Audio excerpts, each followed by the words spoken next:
Rise and Shine is gorgeous. I mean, I don't really need to tell you that, you can see it for yourself.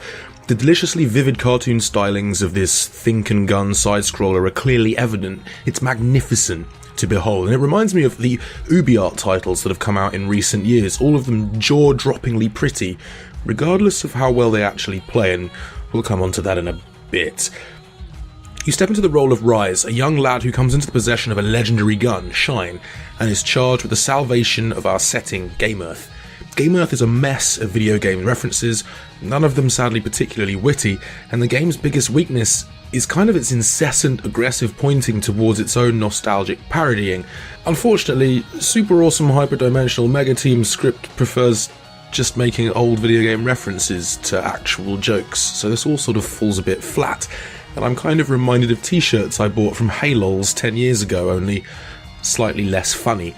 You'll either appreciate the flavour this sort of thing brings, or if you're like me, you'll roll your eyes. The action is a bit of a mishmash too. Those hoping for a Contra-style blaster will be sorely disappointed, and instead, Rise and Shine adopts a cover system similar to that of Not a Hero, but less slick.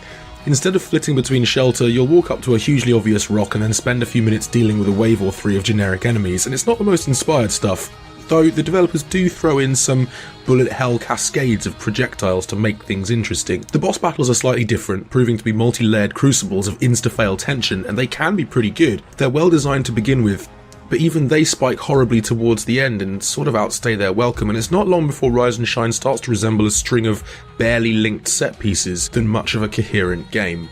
To be clear, Rise and Shine didn't lose me because it's a difficult game.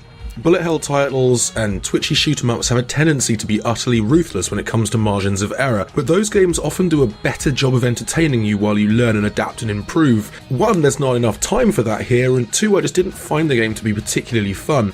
For a game that features quite a lot of shooting, it's surprising how bad the shooting actually feels in this game. There's little flow to the proceedings, and that's because Super Awesome Hyperdimensional Mega Team are less interested in challenging you than they are in trolling you with cheap deaths. Instead of getting inside a control system and using it to breathlessly improvise your way out of sticky situations, Rise and Shine will throw surprise explosions, hidden mines, and all sorts of poorly telegraphed bombardments at you.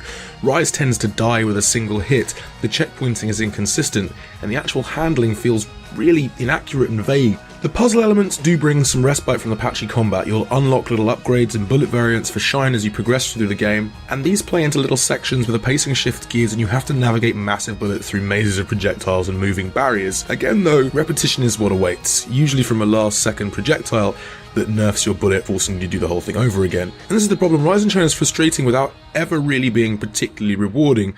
There's no eureka element to those puzzle sections, there's no real satisfaction from the game feels of the action, and paradoxically, it feels both too short and too long.